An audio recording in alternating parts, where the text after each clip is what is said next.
થોડુંક વધારે ઊંચા નીચે મૂર્તિ લાગશે. એટલે સંતો મને કે ગુરુ છે આપણે થોડાક નાના ઘનશ્યામ મહારાજ લાગે, કાંઈ નહીં એના રહેવા દો, આપણે બીજા બનાવીએ, આપણે સરદાર માટે બીજા બનાવીએ, આમ તો ત્રીજા.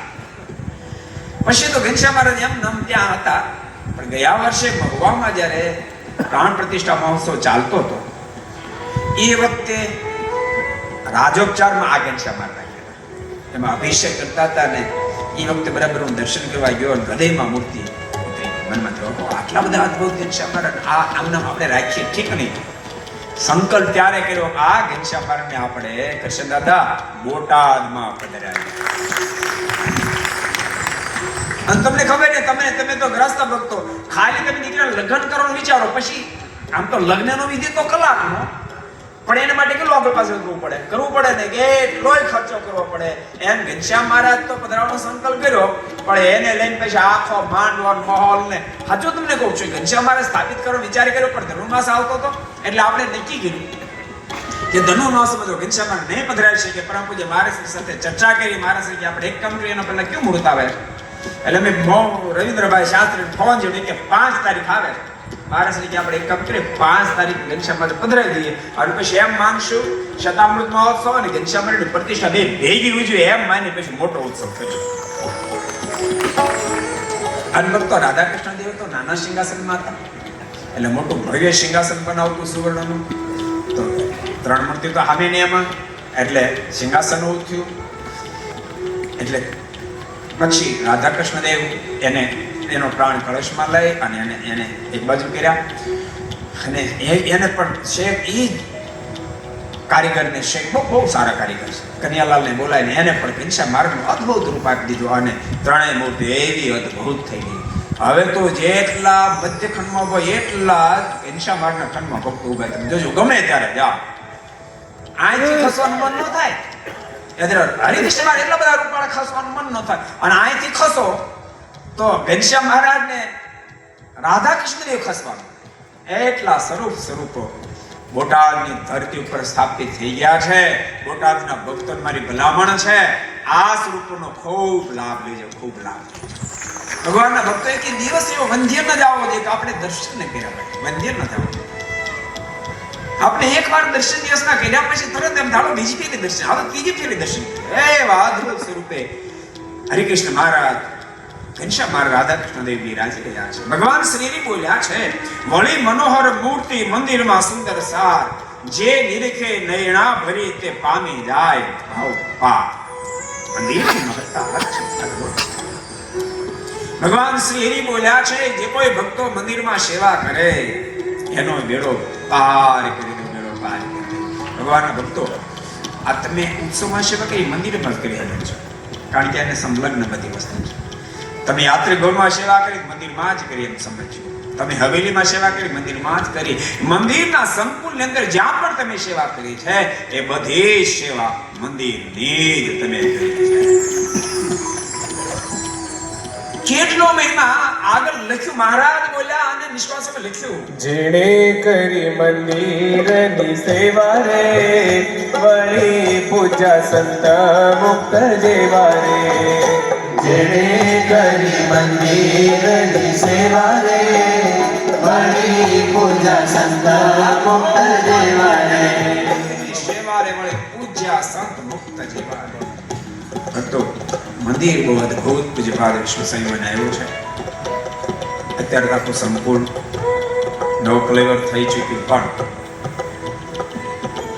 મારા સંતો એટલે કેવું અતિશોક્તિ લાગે, પરંતુ તેમ છતાંય કહું છું સંતો પણ એટલા જ પવિત્ર છે. અમારા મહાન સ્વામી સ્વામી હોય, કોઈ ભલે કોઠારી ગુરુસાગર સ્વામી હોય, માધવપ્રિય સ્વામી હોય, ઘનશ્યામ સ્વામી હોય, અનુપ સ્વામી હોય,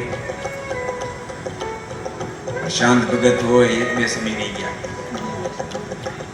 દિવ્ય સ્વામી હોય, આ બધા સંતો ખૂબ પવિત્ર, ખૂબ ભાવથી સેવા કરે છે.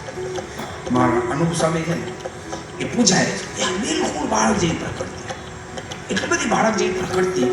એક લાકડા ભગવાનની પાસે આમ માગા ધરાય પછી ભગવાન સાથે વાતો કરી, મહારાજ તમને ગમે છે ને, હા તમને ફાવે છે ને, આ કડું પહેરાયું તમને ગમે છે મહારાજ, આવી વાત ભગવાન ભક્તો ખૂબ લાભ લેજો. મારે તમને એ કહેવું છે, ક્યારેક ક્યારેક બધી જ પ્રાપ્તિ થયા પછી આપણે લાભ લઈ શક્યા ન એ સાધુને જ્યારે સામાન્ય જ્ઞાન માના માનશો નહીં, ફ્રી હોય ત્યારે કોઈ સંતની પાસે બેસી અને સત્સંગ કરશે. એની પાસેથી ક્યારેક મુક્ત ભાવથી ભજન કેમ કરવું પૂછજો. ભલે તમને નાના દેખાતા હોય, ભલે અનુપ સ્વામી હોય તો ભલે ઘનશ્યામ સ્વામી હોય તો ભલે દિવ્ય સ્વામી હોય કે મહાન સ્વામી ઠાઈ સ્વામી માધવ સ્વામી પૂછજો પ્રશાંત કે ભગત મુક્ત ભાવથી ભજન કેમ થાય, સંત કેમ વિરામ પામે, જરાક અમને શીખડાવો ને. ખરેખર કહું છું, તમે અડધો કલાક એની પાસે બેસો ને મુક્ત ભાવથી તમને ભજનની પદ્ધતિ બતાવો, એ પ્રમાણે તમે ભજન કરશો ને બાપ તમારા સંકલ્પ વિરામ પ્રમાણે સંકલ્પ વિરામ પ્રમાણે કરશો. ભૂલતા નહીં ભગવાનના ભક્તો, તમે પાસે રહો છો કે દૂર રહો છો, તમને વાત કેટલી બનાય છે એ બહુ મહત્વની ચીજ છે, બહુ મહત્વની ચીજ છે. સદગુરુ ગુણાતીતાનંદ સ્વામીને શેરીને બાલમુકુંદ દાસ સ્વામી, યોગેશ્વર દાસ સ્વામી જેવા સમર્થ સંતો થયા અને ગુણાતીતાનંદ સ્વામીની સાથે રહીને એની માથે બેલું નાખે સ્વામી હર ગોવિંદા. એ તો બોટાદમાં રહેતા, એ કઈ જુનાગઢ અખંડ નહોતા રહેતા. જુનાગઢ તો હર ગોવિંદાનંદ રહેતા. એનો સ્વભાવ ન ગયો. શિવલાલ શેઠ કેટલી ઊંચાઈને પામ્યો. એ પૂજા કરવા બેસે, અબજો બ્રહ્માના માલિક પ્રત્યક્ષ પૂજામાં આવીને બેસે. કેમ? સદગુરુ ગુણાતીતાનંદ સ્વામીનો સમાગમ કર્યો, સદગુરુ ગોપાલ સ્વામીનો સમાગમ કર્યો. એવો સંગ કરશો, ભરોસો મૂકશો, જગત પાર થઈ જાય. બહુ અદ્ભુત શબ્દ ભગવાન શ્રી બોલ્યા અને નિષ્કાળ સ્વામી નોંધી રહ્યા છે. જેણે કરી મંદિરની સેવા રે, વળી પૂજા સંત મુક્ત જેવા રે.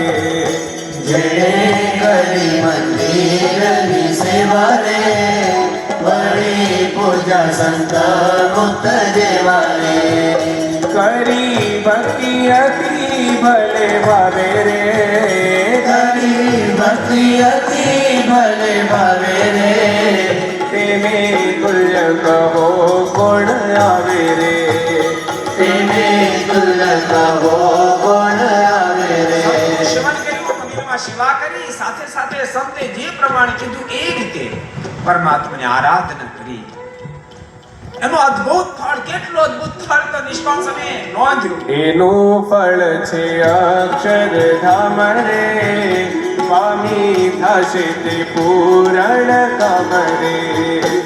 એનો ફળ છે અક્ષરધામ રે, પામી થશે તે પૂરણ કામ રે. એ તો વાત છે સાચી સઘળી રે, તો વાત છે સાચી સઘળી રે. શ્રી મુખથી મેં જો સાંભળી રે, શ્રી મુખથી